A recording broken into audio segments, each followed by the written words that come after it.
Buenos días, Dios le bendiga. Le habla su amigo y hermano Saúl Rivera, siervo y amigo de Jesucristo, aquí en la mañana del 11 de julio del 2025, bajo este silbo apacible del Señor. Un día con brisa, pero caliente. Todavía sigue esa bruma del polvo del Sahara aquí en Puerto Rico, la isla del Cordero, pero así es el trópico. Continuando con los pequeños estudios tipo reflexión basados en el libro de estudios bíblicos para la vida y poder utilizar esto para una aplicación a nuestra vida, a nuestro diario vivir. Tenemos el próximo título que se llama Jesús me dio gracia y perdón. Y eso es un título espectacular, porque dice la Escritura en el libro de Efesios que por gracias sois salvos por medio de la fe, y esto no de vosotros, pues es don de Dios, no por obras, para que nadie se gloríe. Y en esta mañana tenemos el título Jesús me dio gracia y perdón. Basándonos en ese título, tomen como un pensamiento central: Jesús tomó mi culpa y me liberó. Jesús tomó mi culpa y me liberó. Para eso, vayamos al libro de Juan, el capítulo 8, la historia de la mujer adúltera, o la mujer que la tomaron en el acto de adulterio. Y dice que Jesús, yendo del monte de los olivos, dice que por la mañana volvió al templo y todo el pueblo vino a él, y sentado él les enseñaba. Entonces los escribas y los fariseos le trajeron una mujer sorprendida en adulterio, y poniéndola en medio le dijeron: Maestro, esta mujer ha sido sorprendida en el acto mismo del adulterio. Escuche bien lo que pasó en esta situación. Y en la ley nos mandó Moisés apedrear a tales mujeres. Tú, pues, ¿qué dices? Mas esto decían tentándole para poder acusarle. Pero Jesús, inclinado hacia el suelo, escribía en tierra con el dedo. Si nosotros vamos a la ley de Moisés, o a la ley que Dios le dio a Moisés para establecerla como preceptos, estatutos, mandamientos, instrucciones para vivir una vida conforme a Dios y no conforme a lo que el mundo le estaba ofreciendo o el mundo le estaba exigiendo, ahí hablaba acerca del asunto del adulterio. Y para no entrar en un detalle más concentrado, lo que sí tengo que dejarles saber, que fue lo que una vez yo le hice en una conversación que había entre mujeres en un trabajo que yo, uno de mis primeros trabajos, y en esa conversación de mujeres, todas estaban hablando negativo de sus maridos, de los hombres y todo eso. Y entonces pues yo seguía almorzando, comiendo, y ellas me miraron porque yo era el único que estaba allí entre todas ellas. Y me dijeron: y tú, Saúl, no digas nada porque estás en desventaja. Yo seguí comiendo, pero cuando terminé, que me voy a despedir, le digo, ¿verdad?, buen provecho a todas, y le digo: solamente quiero hacerles una pregunta basado en la discusión y el tema que ustedes llevan aquí. ¿Con quién adultera la mujer? O ¿con quién el hombre le pega cuernos a la mujer? Todas me miraron, se quedaron calladas, y yo les dije: eso pensé. Tienen que tener cuidado al hablar, porque ustedes rápido dispararon sin saber que el hombre adultera con otra mujer. Y en este caso, presentan a esta mujer en el acto del adulterio. La pregunta es, ¿y dónde estaba el hombre? Porque solamente le presentaron a Jesús la mujer. La ley decía que era a ambos que había que castigarlos, no a la mujer solamente, sino a ambos. Así que tenemos aquí, en este caso, esta situación. Y en una aplicación para la vida, pues le acabo de mencionar ese asunto, ¿verdad? De que hay que tener cuidado cuando uno emite juicio. Fue en una ocasión, en una historia que relata el libro, donde una mujer holandesa había dedicado su vida a proteger a los judíos en el tiempo de los nazis. Y resulta que para el año 1944, por ahí, capturan a su familia, matan a alguna de sus familias, estaban en una condición infrahumana, de total castigo, y en el 1945, dentro de esa guerra con Alemania, liberan, ¿verdad?, ese campo de concentración. El asunto es que la hermana de esta muchacha, de esta señora, había fallecido unas semanas antes. 2 años más tarde, en la ciudad de Múnich, se le acerca un hombre a esta mujer, pero se le acercó rogando por su perdón. Y la mujer pues se quedó, ¿verdad? Y el hombre acercándose le dice que él fue uno de los guardias nazis más crueles y sanguinarios que existía en el campo de concentración en Berlín.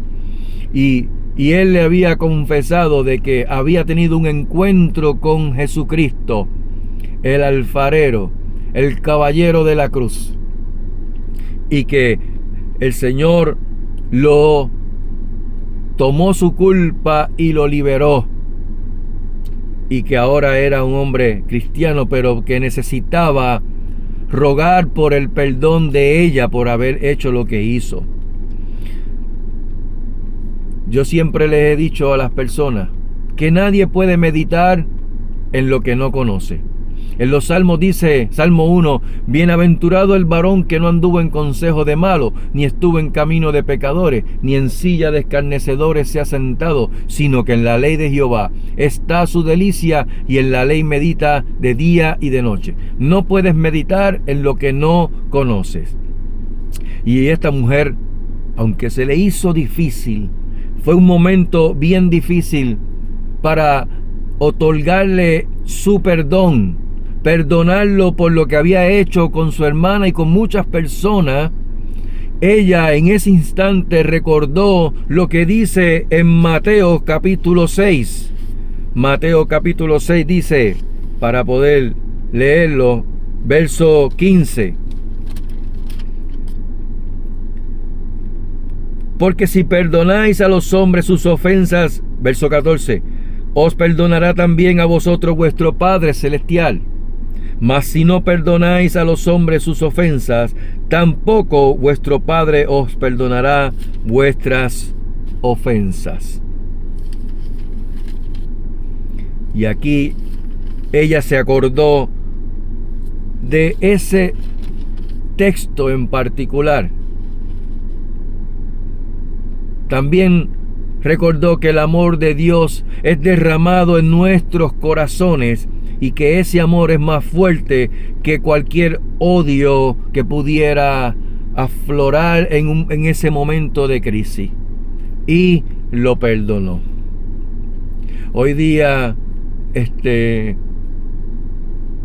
en las noticias se oye mucho este asunto del adulterio, de problemas entre pareja o problemas de unos celos enfermizos donde un hombre mata a una mujer o una mujer agrede o mata a un hombre, porque esto es viceversa.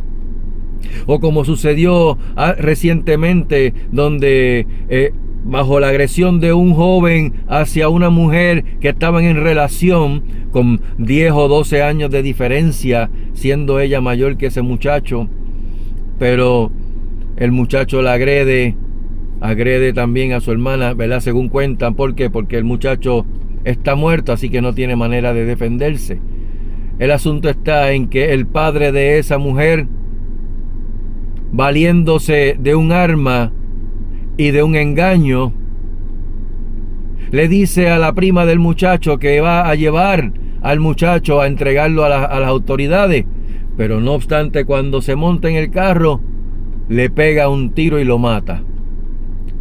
Así que tenemos estos asuntos bien cercanos a nuestras manos, a nuestros ojos, como en aquel entonces cuando tenían las piedras para apedrear a esa mujer porque la habían tomado en adulterio.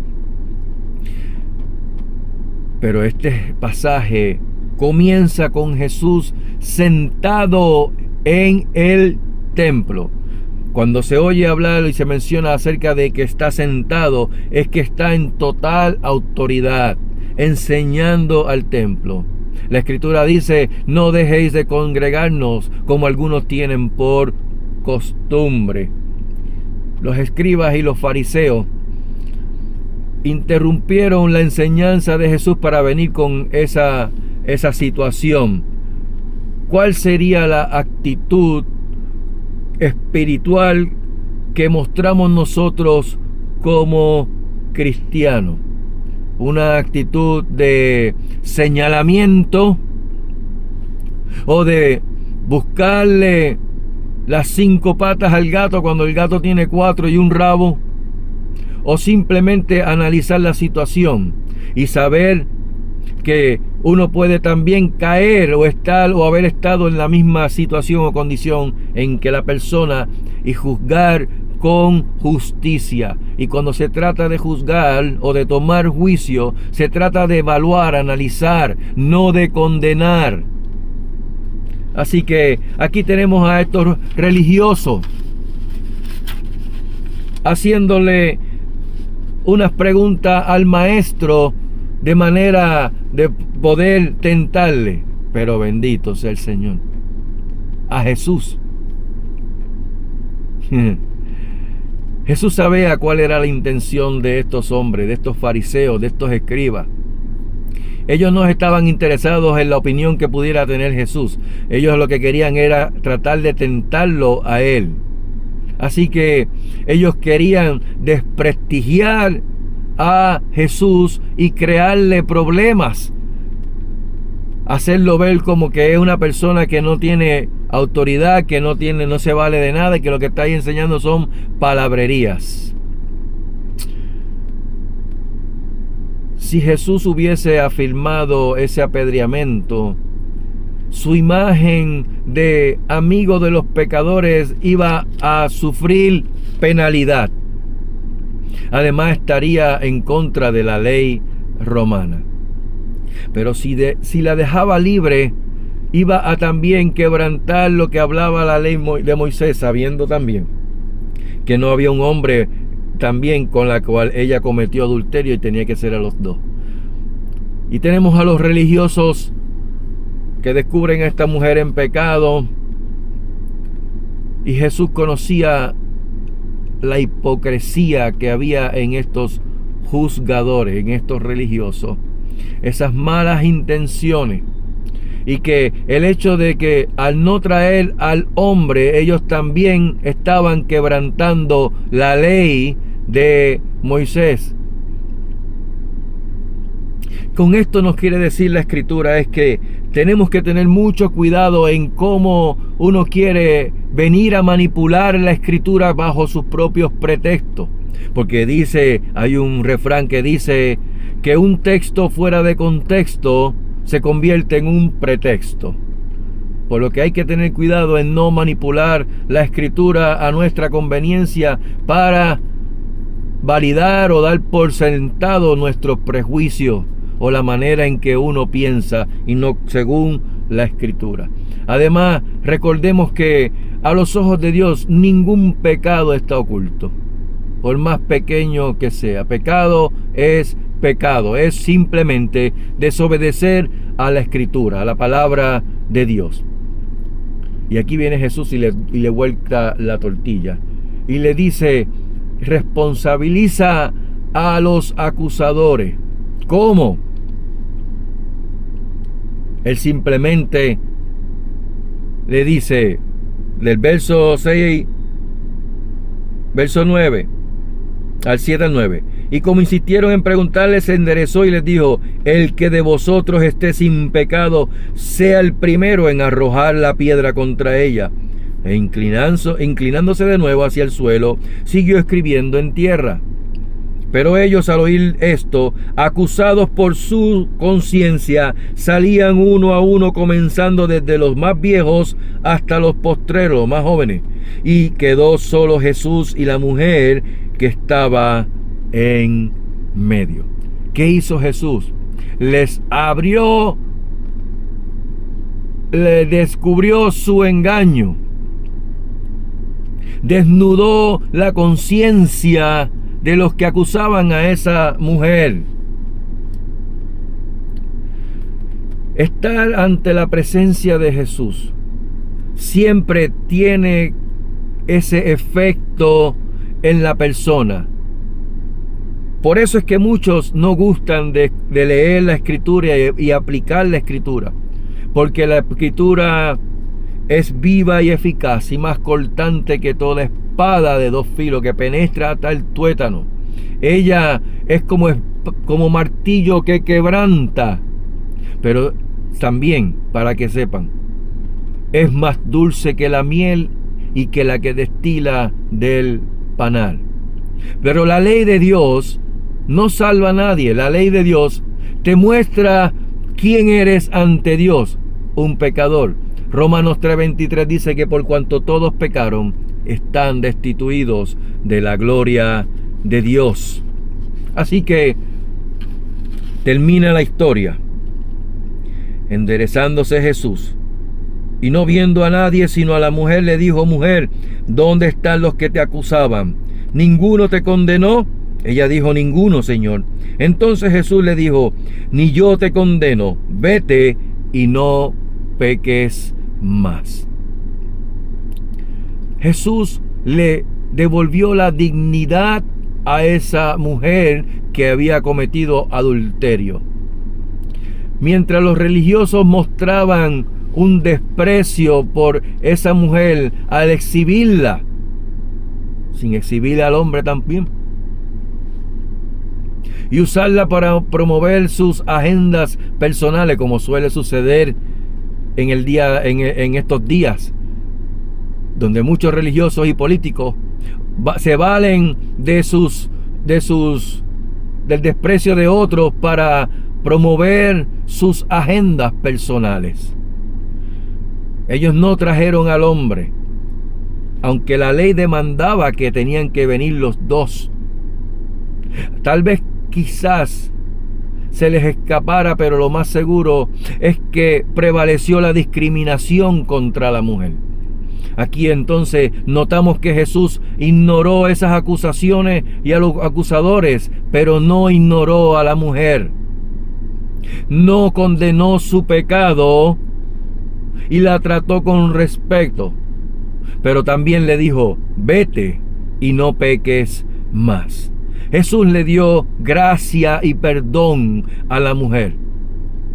Hoy tal vez puede que no sea adulterio, fornicación o robo, pero también puede que sea entonces que haya odio, desprecio hacia un hermano, un familiar, hacia un compañero de trabajo. Y en este día el Señor te dice: yo te ofrezco mi perdón, pero tú tienes que perdonar las ofensas, así como nuestro Padre perdona a nuestros deudores. ¿O esa no es la oración que el Señor le enseñó a los discípulos? Y perdona nuestras ofensas, nuestras deudas, así como nosotros perdonamos a los que nos ofenden. En otras palabras, míralo al revés. Tenemos que perdonar a quienes nos ofenden, para que el Padre nos perdone. Porque si no perdonáis a las ofensas que otros hacen hacia ti, tampoco vuestro Padre que está en los cielos perdonará vuestras ofensas. ¿Lo dice Saúl? No. Mateo capítulo 6. Pueden leer el capítulo. Y aquí tenemos a Jesús dándole gracia a esta mujer y perdón.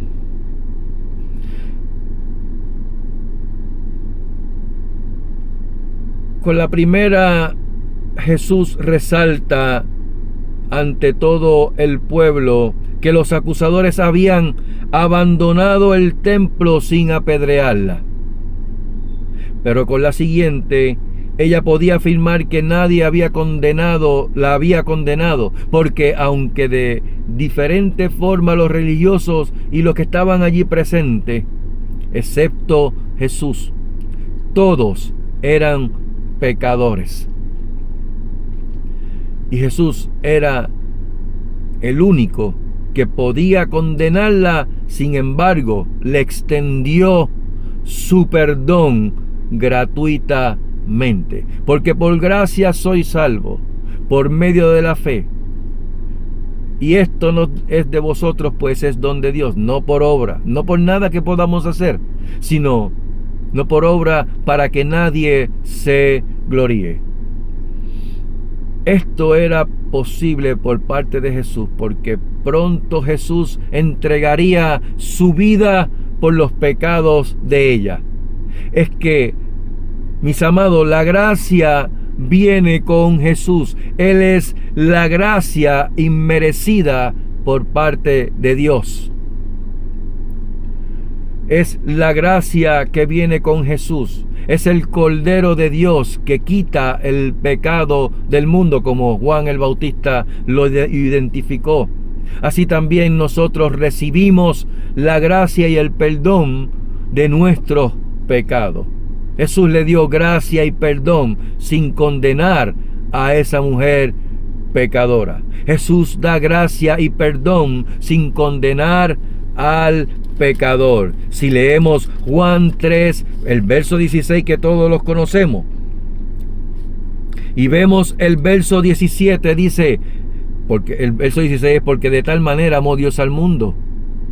Eso todo el mundo lo conoce. Pero el verso 17 dice, porque no envió Dios al mundo a condenar al mundo, sino para que el mundo sea salvo por él. El que en él cree no es condenado, pero el que no cree ya ha sido condenado, porque no ha creído en el nombre del unigénito de Dios, Hijo de Dios. Y esta es la condenación, que la luz vino al mundo y los hombres amaron más las tinieblas que la luz, porque sus obras eran malas. Porque todo aquel que hace lo malo aborrece la luz y no viene a la luz, para que sus obras no sean reprendidas. Mas el que practica la verdad viene a la luz, para que sea manifiesto que sus obras son hechas en Dios. ¿Qué significa eso? Llévese en esa pregunta.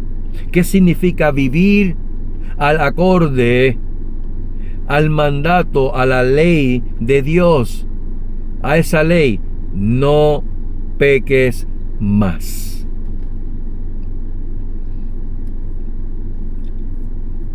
Hay una reseña por parte de Randy Alcorn que dice: la forma de no sentirse ya más culpable no es negar la culpa, sino enfrentarla y pedir el perdón de Dios. En esta mañana te digo, amigo y amiga,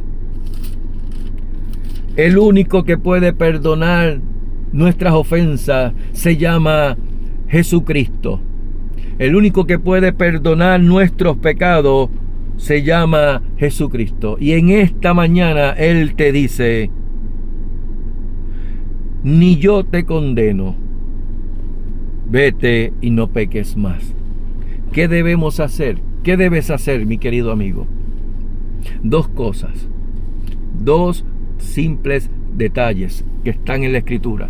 Hechos capítulo 17, versos 30 y 31 dice que Dios, habiendo pasado por alto los tiempos de esta ignorancia, ahora manda a todos los hombres en todo lugar a que se arrepientan, por cuanto ha establecido un día, al cual juzgará el mundo con justicia por aquel varón a quien designó, dando fe a todos con haberle levantado de entre los muertos.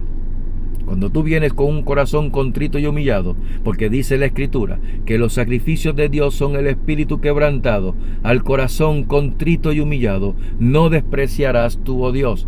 Y cuando tú vienes en ese corazón humillado, la misericordia de Dios te alcanza y su gracia, que es Jesucristo, el favor inmerecido, te salva. Eso va a producir en ti por su espíritu que va a entrar en ti. Dios lo va a posar en ti. Va a entrar el Espíritu Santo, la tercera persona de la divina Trinidad. Entrará en ti y producirá en ti frutos de labio que confiese el nombre de Jesucristo como tu Señor y como tu Salvador. Dice en Romanos capítulo 10, verso 8 al 10, más que dice: cerca de ti está la palabra en tu boca y en tu corazón, y esta es la palabra de fe que predicamos, que si confesares con tu boca que Jesús es el Señor y creyeres en tu corazón que Dios le levantó de entre los muertos, serás salvo.